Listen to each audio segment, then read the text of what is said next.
and welcome back to another episode of Recheck. I'm Charles Pol, and with me is the man himself, the incredible Dr. Pol. Hello, Charles. How are you today? We're doing pretty good. We had a really great episode tonight and last week as well, and it's good to be back after Nat Geo Wild Shark Fest. We have a very exciting show lined up for you tonight. In fact, my wife, Beth, has been working to get you a special surprise. Let's go out live to Beth. Beth, are you there? How are you doing? Hey, Charles! The hens and I have been working on something really special. We can't wait for you to hear it. Well, that's fantastic. Thank you, Beth. We'll look forward to seeing you at the end of the episode. Well, in the past 2 weeks, we've seen alpacas, potbelly pigs, birds, chickens, cows, and a whole lot of cats and dogs. Let's take a look at this week's episode. Saturday on the incredible Dr. Pol. We had the record low temperatures. That sudden cold is hard on animals. The Michigan weather is taking its toll. She has a horse that fell on the ice. We'll treat her for pneumonia. Okay. The edges of his lips have gotten frostbite. The lungs are now good. She has pneumonia. Pneumonia? Yeah. But winter is no match for these docs. I just really appreciate that there's still vets that'll come out and make a farm call. So cold. The incredible Dr. Pol. New episode Saturday at 9 on Nat Geo Wild. Dad, in this week's episode, Robin had a bunch of sheep that were thin and losing weight. We treated them for worms. How do sheep get worms, and why is it such a common thing? Don't forget that all the ruminants, more or less, and even horses that are not ruminants, were nomads. They would walk and eat in front and go to the bathroom behind and never look back. So there were always clean grass in front of them. We put them in a small area. So they eat everything down to the ground and they poop at the same spot. This is where the problem comes in because they also poop out the worm eggs. The worm eggs hatch and they pick them up. So the main thing is to break that cycle of reinfestation when they have worms. So with ruminants from alpacas to sheep to horses, yes. You're going to want to have multiple pastures rather than one big pasture. That is the whole thing. And yes, when you worm them, when they go into a clean pasture, you worm them first, let the first pasture grow up, cut the hay, and then you can put them back in after you worm. So every time you switch pastures, I would worm them, and then that way you really control their reinfestation. We have a new video series coming for all of our fans and subscribers. Over the next couple of months, we will be posting Dr. Pol's how-to here on YouTube. We wanted to give you a sneak peek at some of our most requested how-to subjects. Over the years, we've learned a lot of tricks of the trade to work with animals big and small. Most animals don't want to cooperate when they need medical treatment and don't understand that you're trying to help them. But cats can be especially feisty and uncooperative. That's why our most requested how-to subject is giving a cat a pill. Let's take a look at Dr. Pol teaching us how to give a cat a pill. I'm Dr. Pol, and this is Tater. And Tater is a hunter, catches mice, and now Tater needs another worm pill. So I'm going to show you, I hope he will help me, how to pill a cat. The best way is hold him against you, and then, yes, I have big hands, open his mouth this way, open his mouth, drop the pill in there, and go, and blow in their face. It scares them and they swallow and the pill goes all the way down. If you have problems, you can use a little pill pusher like this that are freely available all over the place. But because Tater is such a very nice cat, you can do it with bare hands and have no blood. Cats like this, you don't see very many around. And now tune in for the next time, How To with Dr. Pol. Giving a cat a pill is incredibly challenging. Even I have trouble, and I've done it a number of times over the course of years. And Charles, and sometimes I have trouble because many cats are just not able to be pilled. And what we have is actually a small instrument that's called, a small animal pill gun. And that sometimes works. But there's still some cats that will just bite, scream, and holler. But 99 out of 100, it works. If giving a cat a pill is the most common animal question, the second most common animal question we get is, how do I trim my dog's toenails? Many people are nervous to cut their dog's nails because they don't know how much to trim off or how to get their dog to cooperate. Here's a little video of Dr. Pol teaching you some tricks on how to trim your dog's nails. I'm Dr. Pol, and right now we're going to show you how to trim a dog's nails without hurting the dog. So the best way, if somebody can hang on to him, so this is Charles's dogs, he's hanging on to Atlas, and these big dogs, I do just like horses. I pick the leg up and bend it backwards so they don't see what's going on. Now, if you see a dog's nail, there is a piece where it becomes thin. So the thick part is where the quick is. All you can do is cut off that little piece. And if you go like this, every nail, just a little bit so the points are off. That way you don't get scratched and it doesn't make you bleed when they touch you with their paw when it needs attention. So, Dad, the main thing is not to be scared about trimming the dog's nails. This is the thing. Dogs will feel your feelings. So if you're scared, they can feel it. How? I have no idea, but that's a fact. So if you're scared already, then they get scared and they don't want to sit still. So the main thing is, don't get it too short. It's really important to trim your dog's toenails too, because if you don't trim them, they can break off and actually cause even more problems than if you cut them too short. You have to watch them and look at them. And there again, if they keep them short, but not too short, they don't get hurt. Finally, we get a lot of questions about caring for chickens. Many people have backyard flocks, but they're mostly hands-off with them. Still, every once in a while, you need to give your chickens medicine. Here's Dr. Pol explaining how to give medicine to a chicken. I'm Dr. Pol, and today we're going to show you how to give a chicken some medication. The easiest way to do that is oral, of course. Chickens don't have much muscle, so injectable is not that easy. Make sure you hang on to the wings so they don't flap their wings, and then you just open their beak, put your finger in there, it doesn't hurt. You see my finger is right there, and then just drop the medicine right in there and let her swallow it.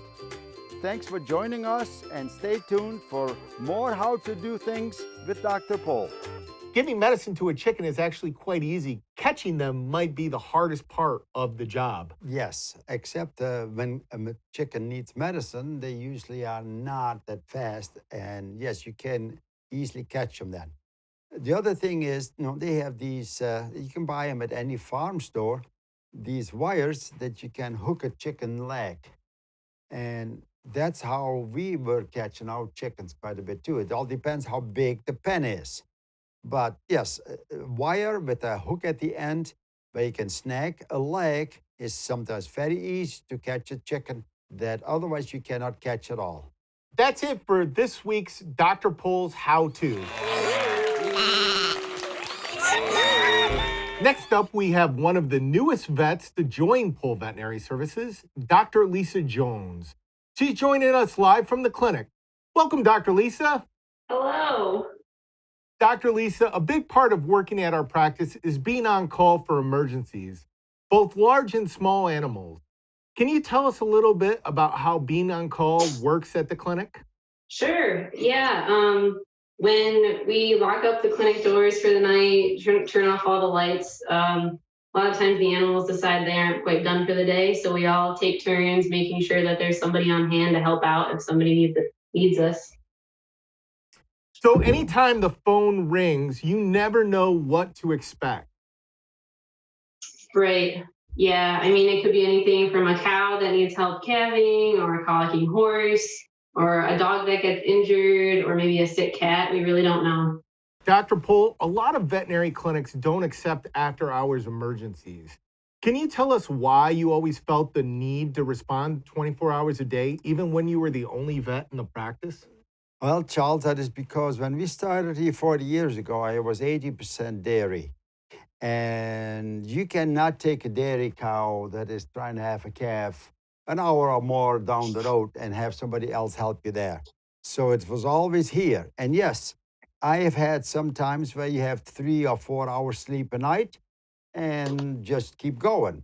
You actually had a schooling experience that was kind of different for your time, but might be relatable to a lot of people nowadays. You were homeschooled as a child, is that correct? Yeah, all the way up until I went to college, I was homeschooled. A lot of kids No are being wonder she's so homeschooled. smart. Yeah. No wonder you're so smart. Yes. A lot of kids are being homeschooled or learning remotely this year due to COVID-19. Were there any unique experiences you had growing up due to not going to a traditional school that maybe you could share for the other children who are experiencing it now? Yeah, I mean, I think it was, a very unique experience. We had a lot more flexibility in our schedule. Like, we had a really nice day outside. We could all go out and stare at flowers and identify birds for science class. We were able to go on some pretty cool field trips and see a lot of the country. Um, Actually, homeschooling actually didn't hurt you at all with going to colleges. You went to one of the best schools in the country with Cornell. That's correct, right? yeah, I think my education set me up pretty well to get where I want to go. And Cornell was my first choice for vet school, and I was able to get in there, which was pretty amazing. So I feel blessed to have parents that were very invested in making sure I was prepared to get where I want to go. Right. Dad, Dr. Lisa came to the practice with a lot of experience working with cows. How is it training a veterinarian who has a little bit more experience with the large animal side? It's very easy. I tell you, it makes it nice because don't forget, Dr. Lisa is very tiny hands, and goats and sheep are large animal. And she has helped a lot of obstructual problems with goats and sheep and can do it with the little hands. So yes, I really appreciate it. I think she does a fantastic job. Everybody likes her. She has a smile on the face most of the time, even if things go wrong sometime. But that's life. Not everything is 100% better. There are animals that cannot make it, and you do the best you can. And that's the main thing. Are small hands a qualification or something you look for in a veterinarian? No, but if you look at my hands and if you look at Dr. Lisa's hands, it's a lot easier for her hands to go into these small ruminants than my hands going in there. Well, speaking of smaller, large animals, Dr. Lisa, on last week's episode, we saw a case where you worked on Pepper the pig who got in a tussle with a dog. Let's take a look. Saturday on The Incredible Dr. Pol. My pig's name is Pepper the rainbow pig. So she got into a bit of a rumble with a dog. A feisty patient. I want to take Pepper back to the surgery ward, but Pepper does not agree with my plan. Lets everyone know who's boss. I just do what Pepper wants today. My hearing has recovered, and I hope she will too. The Incredible Dr. Pol. New episode Saturday at 9 on Nat Geo Wild. Wow, that pig seemed like she was quite a handful. Can you tell us a little bit about dealing with these pot-belly pigs? Working with pigs can sometimes be a little tricky. They're very intelligent animals, and they're also very strong, and they're very loud. Dad, Yeah. why are pigs so loud? Because pigs are just like chickens on the bottom of the food chain. All they can do to get away is run and squeal. So, Dr. Lisa, it seems you really do need to be prepared for anything working at the clinic. What do you like most about working at PVS? Well, I feel like every single day I learn something new, whether it's a new technique or a new problem that I'm trying to solve with a patient. It's every day I'm not bored, and that's what I was looking for in a job. So Yes. I'm stretched and I learn every day, and that's been my favorite part. Well, it's an honor to have you as part of the team, Dr. Lisa. Thanks for coming on the show today. We really appreciate it. Thanks, Lisa. Thanks for having me. It was fun being here. We've asked Recheck fans to submit short videos asking a question for Dr. Pol. Are you ready, Dad? I hope so, because you never know what you get. That's the nicest thing about veterinary medicine. Well, on that note, here's our first video. Hello, Dr. Pol. This is Heather and Bruno from East Aurora, New York. My question is, how do you deal with a very, very picky eater? Well, picky eaters, that means that you have spoiled them many times. And this is why I'm not so fond of treats for animals. The main thing is, everything is the same every day. That's fine for the dog. You find a good dog food that has a lot of meat in there, not much corn, if any, and put it in front of them. Well, thank you for the question, Heather. Let's go to another fan question. Hi, Doc. Hi, Charles. My name is Kim. I'm from Marshall, Wisconsin, and this is my dog, Mo. And my question to you is, why does he eat grass? Animals try to medicate themselves, and when they have an upset stomach because of the food that it's not settling good, they try to medicate themselves or make them throw up by eating grass. But the main thing is, something is bothering the dog and he's trying to medicate himself. Well, thank you for your question. Let's go over to Lucas, one of our youngest fans this week, for his question. How did you become a vet? You become a vet by studying hard. You have to do the very best in school and ask mom and dad to have animals in the house. When I was helping our local veterinarian one time deliver piglets, that's when I thought it was a lot of fun, and that's when I wanted to become a veterinarian. Well, thank you, Lucas, for your question. We really appreciate it. Let's go over to our next fan question. So, this is my rooster, Jan. You actually already fixed his foot when he was younger. We live in Lowell, Michigan, and I was wondering if you had any advice on how I could become friends with my rooster. There again, that's a chicken. You don't always understand chickens, but the main thing is, do not walk away or run away. You have to be boss man. So if he attacks you, don't walk away, but walk towards him or take a water pistol. Now that sounds funny, but if he jumps at you, squirt water at his face. They don't like it. Katie, don't feel bad. My wife, Beth, has the same problem with our rooster. I think it's really just making sure that the rooster sees you as the dominant member of the flock. Every animal has a pecking order, including chickens, and the rooster generally sits at the top of that pecking order. So when it looks at you, it wonders, are you the lead chicken or are you the follower chicken? Right, Dad? That's exactly right. Well, thanks to all of our fans from all over the country who submitted Q&A videos. Hopefully you learned something valuable, and we hope that you look forward to more Dr. Pol's fan Q&A in the future. Finally tonight, we have a very special set of musical guests. Let's go live to the chicken coop with Beth. Hey, Charles, here we are. It's time. I can't wait for you to hear the Cluckettes.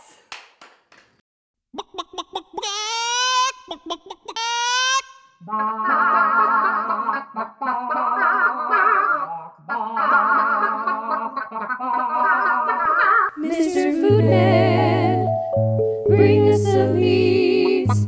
Those lovely morsels, our favorite treats. We need Pol's pearls, delicious and tasty. We'll come a flocking for it to be hasty. Foodman, only the best.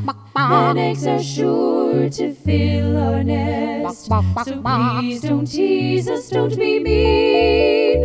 Mr. Foodman, bring us our feed.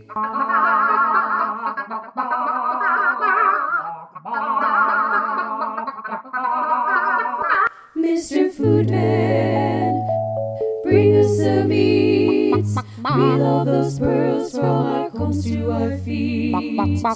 Give us a scoop of great nutrition.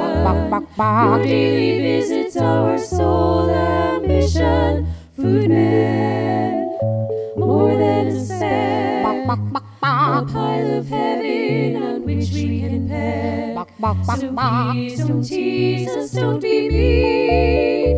Mr. Foodman, bring us, please, please, please. Mr. Foodman, bring us our feed.